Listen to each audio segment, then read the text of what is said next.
ಇನ್ನು ನಾಡಿದ್ದು ಮುಂಗಾರು ಅಧಿವೇಶನ ಶುರುವಾಗುತ್ತೆ. ಬಿಜೆಪಿ ಕಾಂಗ್ರೆಸ್ನ ಅಬ್ಬರ ಬಹುಶಃ ಬಹಳ ಜೋರಾಗೇ ಇರುತ್ತೆ.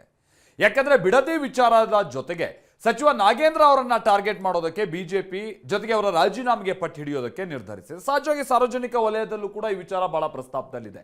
ಯಾಕಂದ್ರೆ 16 ಕೋಟಿ ಹಗರಣದ ಆರೋಪ ಹೊತ್ತಿರುವಂತಹ ವ್ಯಕ್ತಿಗೆ ಇವರು ಕರ್ಕೊಂಡ್ಬಂದ್ಬಿಟ್ಟು ಸಚಿವ ಸ್ಥಾನ ಕೊಡ್ತಾರೆ ಅಂತಂದ್ರೆ ರಾಜಕೀಯ ನೈತಿಕತೆಯನ್ನ ಎಲ್ಲಿಗೆ ತಗೊಂಡ್ಬಂದ್ರಿ ಸ್ವಾಮಿ ನೀವು ಅನ್ನೋ ಪ್ರಶ್ನೆ ಈ ಬಾರಿ ಬಹುಶಃ ಅಧಿವೇಶನದಲ್ಲಿ ಬಹಳ ಜೋರಾಗಿ ಮೂಡಬಹುದು.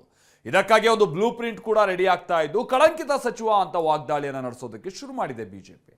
ಆದರೆ ಈ ವಿಚಾರವನ್ನ ಕಾಂಗ್ರೆಸ್ ಬಳಿ ಕೇಳಿದ್ರೆ ಯಾರ ಮೇಲೆ ತಾನೇ ಕೇಸ್ ಇಲ್ಲ ಹೇಳಿ ಅಂತ ಡಿ.ಕೆ. ಶಿವಕುಮಾರ್ ಪರೋಕ್ಷವಾಗಿ ನಾಗೇಂದ್ರ ಅವರಿಗೆ ಮಂತ್ರಿಗಿರಿ ಕೊಟ್ಟಿದ್ದನ್ನ ಸಮರ್ಥಿಸಿಕೊಳ್ತಾ ಇದ್ದಾರೆ.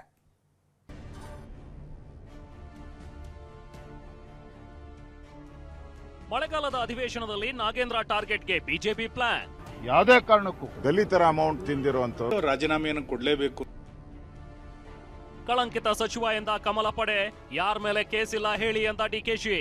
ಇದೊಂದು ಕಳಂಕ ಸರ್ಕಾರ ಅಂತ ಹೇಳಬೇಕು. ಯಾರ ಮೇಲೆ ಕೇಸ್ ಇಲ್ಲ ಈ ದೇಶದಲ್ಲಿ. ಇದೇ ಗುರುವಾರದಿಂದ ಮಳೆಗಾಲದ ಅಧಿವೇಶನ ಆರಂಭವಾಗ್ತಿದೆ. ನಾಗೇಂದ್ರಗೆ ಸಚಿವ ಸ್ಥಾನ ನೀಡಿದ್ದೇ ಈಗ ಬಿಜೆಪಿಗೆ ಅಸ್ತ್ರವಾಗಿದೆ. ಇದೇ ಅಸ್ತ್ರವನ್ನ ಅಧಿವೇಶನದಲ್ಲಿ ಪ್ರಯೋಗಿಸಲು ಬಿಜೆಪಿ ತಯಾರಿ ನಡೆಸಿದೆ.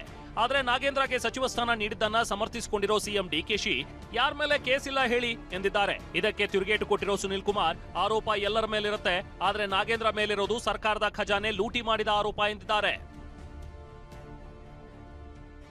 ಯಾರ ಮೇಲೆ ಕೇಸ್ ಇಲ್ಲ ಈ ದೇಶದಲ್ಲಿ. ಯಾರ ಮೇಲೆ ಕೇಸ್ ಇಲ್ಲ ಅಂತ ಕುಮಾರಸ್ವಾಮಿ ಅವರು ಜಾಮೀನು ತಗೊಂಡಿಲ್ವಾ? ಡಿ.ಕೆ. ಶಿವಕುಮಾರ್ ಜಾಮೀನು ತಗೊಂಡಿಲ್ವಾ? ಎಷ್ಟು ಜನ ಮಂತ್ರಿ ಆಗಿದ್ದವರೆಲ್ಲ ಜಾಮೀನು ತಗೊಂಡಿರ್ಲಿಲ್ವಾ? ಈಗಿರೋರೆಲ್ಲ ತಗೊಂಡಿಲ್ವಾ? ಎಷ್ಟು ಜನ ಕೇಸ್ ಇದೆ? ಕೇಸ್ ಎಲ್ಲರ ಮೇಲೂ ಕೂಡ ಇರುತ್ತೆ. ಕೇಸ್ಗಳಲ್ಲಿ ಬೇರೆ ಬೇರೆ ರೀತಿಯಾದಂತಹ ಭಾಗಗಳಿರುತ್ತೆ. ಇದರಲ್ಲಿ ಸರ್ಕಾರದ ಖಜಾನೆಯನ್ನ ಲೂಟಿ ಮಾಡಿದಂಥದ್ದು ಮತ್ತು ಆ ಖಜಾನೆಯಲ್ಲಿ ಸುಮಾರು 89 ಕೋಟಿ ರೂಪಾಯಿ ದುರುಪಯೋಗ ಆಗಿದೆ ಅಂತೇಳಿ ಸ್ವತಃ ಮುಖ್ಯಮಂತ್ರಿಗಳೇ ಒಪ್ಕೊಂಡಿರೋದು ಸಿದ್ದರಾಮಯ್ಯ ಸದನದಲ್ಲಿ. ಅಂತ ಆರೋಪಿಯನ್ನ ಮತ್ತೆ ಈಗ ನೀವು ಸಚಿವ ಸಂಪುಟಕ್ಕೆ ಸೇರಿಸಿಕೊಳ್ತೀರಿ ಅಂತಂದ್ರೆ ಸಿದ್ದರಾಮಯ್ಯ ಅವರೇ ಸದನದಲ್ಲಿ ಒಪ್ಪಿಕೊಂಡಿದ್ದಾರೆ. ಮತ್ತೆ ಅವರನ್ನೇ ಮಂತ್ರಿ ಮಾಡಿದ್ದೀರಾ? ಇದನ್ನ ಕಳಂಕ ಸರ್ಕಾರ ಎನ್ನಬೇಕು ಅಂತ ಸುನೀಲ್ ಗುಡುಗಿದ್ದಾರೆ. ಈ ಮಾತಿಗೆ ತಿರುಗೇಟು ಕೊಟ್ಟಿರೋ ಪ್ರಿಯಾಂಕ್ ಖರ್ಗೆ ಮುಜುಗರ ಆಗಬಾರದು ಅಂತ ರಾಜೀನಾಮೆ ಪಡೆದಿರೋದು ಅಂತ ಪಂಚ್ ಕೊಟ್ಟಿದ್ದಾರೆ. ಒಪ್ಕೊಂಡಿರೋದು ಸಿದ್ದರಾಮಯ್ಯ ಸದನದಲ್ಲಿ. ಅಂತ ಆರೋಪಿಯನ್ನ ಮತ್ತೆ ಈಗ ನೀವು ಸಚಿವ ಸಂಪುಟಕ್ಕೆ ಸೇರಿಸಿಕೊಳ್ತೀರಿ ಅಂತಂದ್ರೆ ಇದೊಂದು ಕಳಂಕ ಸರ್ಕಾರ ಅಂತ ಹೇಳಬೇಕು. ಅಥವಾ ಒಬ್ಬ ಭ್ರಷ್ಟಾಚಾರಿಯನ್ನ ಮತ್ತೊಂದ್ಸಾರಿ ಮುಂದುವರಿಸಲಿಕ್ಕೆ ಈ ಪ್ರಕರಣವನ್ನು ಮುಚ್ಚಿ ಹಾಕುವಂತ ಎಲ್ಲೋ ಒಂದು ಪರೋಕ್ಷವಾದಂತಹ ಪ್ರಯತ್ನ ನಡೆದಿದೆಯಾ ಅನ್ನುವಂಥದ್ದು ಪ್ರಶ್ನೆ ಇದೆ. ಈ ಹಿನ್ನೆಲೆಯಲ್ಲಿ ಅವರು ರಾಜೀನಾಮೆಯನ್ನು ಕೊಡಲೇಬೇಕು ಅನ್ನೋದು ಆಗ್ರಹವನ್ನು ಇಟ್ಟುಕೊಂಡು ನಾವು ಹೋರಾಟವನ್ನು ಪ್ರಾರಂಭ ಮಾಡ್ತಾ ಇದ್ದೇವೆ. ಕಳಂಕಿತರಂತ ಒಪ್ಪಿಲ್ಲ ಸಿಎಂ ಅವರು, ಹಿಂದಿನ ಸಿಎಂ ಅವರು. ಸರ್ಕಾರಕ್ಕೆ ಮುಜುಗರ ಆಗಬಾರ್ದು ಅಂದ್ಬಿಟ್ಟು ನಾಗೇಂದ್ರ ಅವರು ರಾಜೀನಾಮೆ ಕೊಟ್ಟಿದ್ದವಾಗ. ಕ್ಯಾಬಿನೆಟ್ನಲ್ಲಿ ಕಳಂಕಿತರು ಇರಬಾರದು ಅಂತ ಅಶೋಕ್ ಗುಡುಗಿದ್ರೆ ಬಿಜೆಪಿಯಲ್ಲಿ ಕಳಂಕಿತರಿಲ್ವಾ ಅಂತ ಪ್ರಿಯಾಂಕ್ ಪ್ರಶ್ನಿಸಿದ್ರು.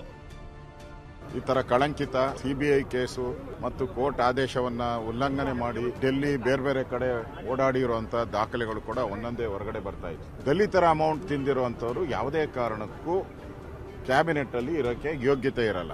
ಎಲ್ಲಿದೆ ಕಳಂಕಿತರಂತ? ಬಿಜೆಪಿಯವ್ರ ಪ್ರಕಾರ ಅಲ್ಲ, ಬಿಜೆಪಿಯವ್ರ ಪ್ರಕಾರ ನಾನು ಕಳಂಕಿತಾನೆ. ಸದನ ನಡೆಯೋದು ಈಗ ಕಳಂಕಿತರಾದ್ರೆ ಮತ್ತೆ ನೀವು ಇವರಿಗೆಲ್ಲ ಯಾಕಪ್ಪ ಟಿಕೆಟ್ ಕೊಟ್ರಿ? ಬೆಳ್ಳಾರಿಯಲ್ಲಿ ಇದ್ದಂಥವ್ರಿಗೆಲ್ಲರಿಗೂ ಜನಾರ್ದನ್ ರೆಡ್ಡಿ ಅವ್ರದ್ದು ಪ್ರೂವ್ ಆಗಿದೆ ಅಲ್ಲ. ಈಗ ಯಾರ್ಯಾರು ಪಾಕ್ಸ್ಕೋನಲ್ಲಿ ಇದ್ದಾರೆ ಗೊತ್ತಲ್ಲ, ಯಾರ್ಯಾರು ಅಕ್ಯೂಸ್ಡ್ ಇದ್ದಾರೆ ನಿಮ್ಮ ಸ್ಟ್ಯಾಚ್ಯೂ ಇದರಲ್ಲಿ, ನಿಮ್ಮ ಕರಾವಳಿ ಪ್ರದೇಶದಲ್ಲಿ. ಆದರೆ ಅವರೆಲ್ಲ ಕಳಂಕಿತರ ಅಲ್ವಾ? ಈ ನಡುವೆ ನಾಗೇಂದ್ರ ಜಾಮೀನು ಆದೇಶದಲ್ಲಿನ ಒಂದು ಷರತ್ತಿಗೆ ಹೈಕೋರ್ಟ್ ತಡೆ ನೀಡಿದೆ. ರಾಜ್ಯ ಬಿಟ್ಟು ತೆರಳದಂತೆ ವಿಧಿಸಿದ್ದ ಷರತ್ತನ್ನ ದೇಶ ಬಿಟ್ಟು ತೆರಳುವಂತಿಲ್ಲ ಎಂದು ಮಾರ್ಪಾಟು ಮಾಡಿದೆ. ಪ್ರಮೋದ್ ಜೊತೆ ಅನಿಲ್, ಟಿವಿ9 ಬೆಂಗಳೂರು.